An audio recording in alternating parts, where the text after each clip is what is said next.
Hi everyone, welcome to 13th edition of Global Spice Summit, which is organized by NNS Media Group. This summit was organized on 13th and 14th February at the Rajasthan International Center in Jaipur. Its presenting partner MDH, associate partner Dharampal Satyapal Foods Limited, Catch, platinum sponsor Adani Spices, diamond sponsor CP Masale, silver sponsor Sesotech, Hamdard Khalis Masale and Go Green Warehouses. Knowledge partner Unibound, exchange partner NCDEX, media partner Jalte Deep, Vyapar Kesri, Business Star and Global Advertisers Private Limited. इस summit का उद्घाटन राजस्थान के कृषि मंत्री doctor Kirodi Lal Meena ji द्वारा किया गया।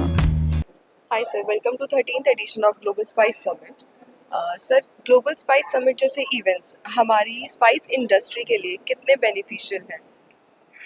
I think मेरे को लगता है कि एनएनएस मीडिया ही है जो स्पाइस इंडस्ट्री स्पाइस सेक्टर के ऊपर फोकस कर रहा है currently. If you ask me, the topics which has been taken in this global spice summit are really good. So in the morning session जो हमारा AI के ऊपर हुआ था, I think it's a big thing but nobody is talking about it. In time to come this will something for the complete sector will going to beneficial, but in points को हम इन्हीं summits में बात कर रहे हैं जो कि ठीक नहीं है। I think we should talk more about it. ऐसी summits और होनी चाहिए और उन पे और सीरियस डिस्कशन होना चाहिए, क्योंकि मेरे को शुरू में लगा कि I think not many people are aware कि एआई का इम्पैक्ट क्या होगा और कंज्यूमर पे क्या इम्पैक्ट होगा, और जो नई जनरेशन आ रही है जो एआई लिंक्ड है, जो एआई कंज्यूम कर रही है day in day out.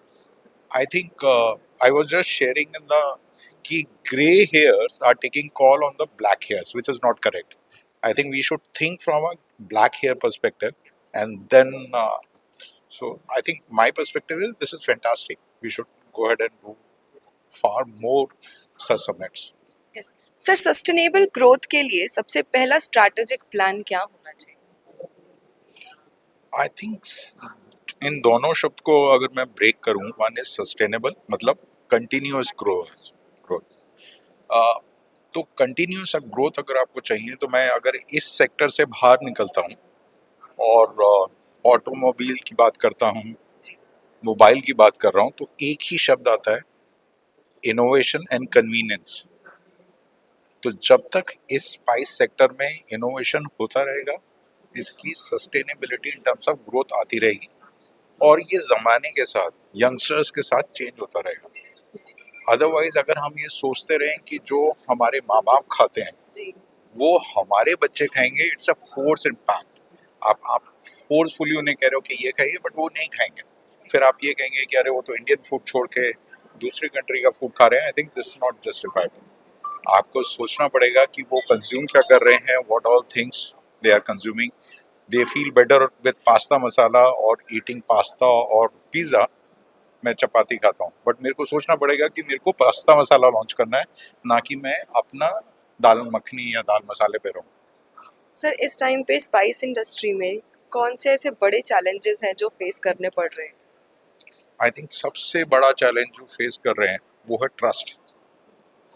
Trust in terms कि अगर आज मैं बात करता हूँ और मैं कोई भी मसाला लेकर आता हूँ, हर एक जोन में एक मसाला है और उस मसाले का एक पर्टिकुलर सेट ऑफ क्लाइंटेल है और वो वहीं पे सरवाइव कर रहा है, बट उसकी क्वालिटी, उसकी गुणवत्ता।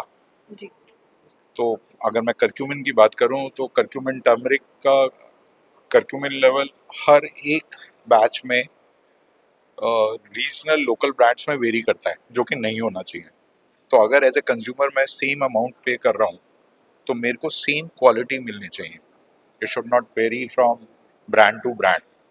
दूसरा जो सबसे बड़ा चैलेंज है, एक तो क्वालिटी का हो गया, एक एश्योरेंस का हो गया। सो हूसोएवर इज लॉन्चिंग उसे ब्रांड एश्योरेंस देनी पड़ेगी, और वो brand assurance should need to be something which they can take and talk about to the consumers. मैं जाके बता सकता हूँ कि भाई रेस्ट अश्योर्ड। तो इसका एक दूसरी इंडस्ट्री से कोरिलेट करता हूँ विच इज गोल्ड। तो गवर्नमेंट ने क्या करा, गोल्ड, उन्होंने बोला भाई एमएमटी स्टैंड होना चाहिए तभी आपका सोना बिकेगा. So I think some regulation pertaining to this should come forward कि अगर आप हल्दी बेच रहे हो, टर्मरिक बेच रहे हो या कोई भी मसाला बेच रहे हो, it should have a stamp. FSI has guidelines, but these are guidelines, not mandatories. तो कुछ जो लोकल ब्रांड्स आप देखेंगे वो खुले पॉलिथीन में मसाला बेच देते हैं और उसको और महंगे में बेचते हैं. बट साइंटिफिकली अगर आप बात करें तो वो क्रायोजेनिक ग्राइंडिंग नहीं है, वो हॉट ग्राइंडिंग है जिसमें उनका अरोमा और फ्लेवर वैसे ही इवेपोरेट हो जाता है और जो कंज्यूमर लेके जाता है वो भूसा ही लेके जाता है. So I think these are the challenges. I think there are multiple challenges, but yeah, these are the two which we can talk about from a consumer perspective. Sir, Indian spices की demand को globally competitive बनाए रखने के लिए हमें क्या strategies अपनानी चाहिए? देखिए, ग्लोबली मैंने पहले बोला कि इनोवेशन होल्ड्स द की. आप अगर आज बाहर देखें तो वहाँ पे भी जेंजीज हैं, उनका टेस्ट बर्ड्स है बट उनका देसी टेस्ट बर्ड्स हैं. तो आप तक जब तक आप वो देसी पंच नहीं डालेंगे विद अ इनोवेशन, लेट से पराठा है तो मसाला वाला पराठा, समथिंग, और पिज्जा विद सम स्पाइसेस, और a pasta with a Indian tinge to it. I think वो ग्लोबली नीड्स टू एड्रेस, क्योंकि वहाँ पे भी जो इंडियंस हैं आज की डेट में, जितने इंडियंस इधर रहते हैं, not that much but yes 6 to 7% Indians are abroad. US में देखिए, कनाडा में देखिए, ऑस्ट्रेलिया में देखिए, everywhere you will find Indians. और इन सारे इंडियंस को फीड कौन करता है? Indian spices.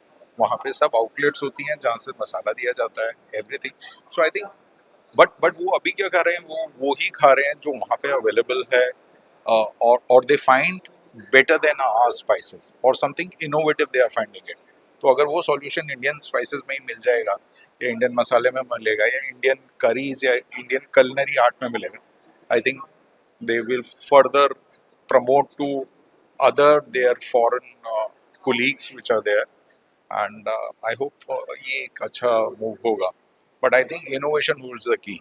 आप बिना इनोवेशन के सोचें, because next generation needs to be, they are smarter than what we are, और वो बढ़ती ही जाएगी. तो आपको उनके अकॉर्डिंगली अपने आप को एक्लेमेटाइज करना होगा. बिल्कुल सर. सर, अभी तक इंडियन स्पाइसेस का ऐसा कौन सा एरिया है जो अनटैप्ड है और जिसको हमें एक्सप्लोर करने की नीड है?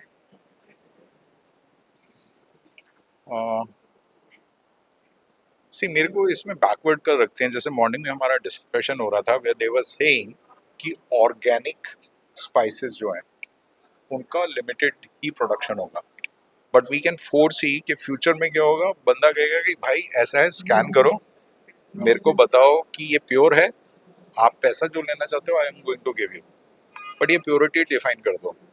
तो अगर मेरा सारा बैकवर्ड इंटीग्रेशन होगा तो हमें सॉल्यूशन निकालना होगा कि how organic farming is going to increase, क्योंकि पॉपुलेशन तो बढ़ेगा ही, the demand will also increase to suffice that. अभी क्या है, there is a huge gap, organic products are really costly.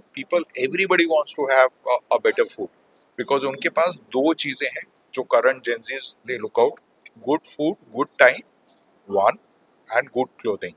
That's their way of life. Priority है. तो वो प्रायोरिटी है कि भाई आप पहन सकते हैं ये जूता, but I can't go without a branded one and in my parties. So that's a clarity, and जितनी क्लैरिटी हमारे में होगी, आई थिंक उतने ही हम बेटर प्रोडक्ट्स बना पाएंगे. तो आज की डेट में अगर मैं कोई ऑर्गेनिक चिली लेने जाता हूँ, so it's 3 times. I think वहाँ पे हमें कहीं वर्क करना पड़ेगा.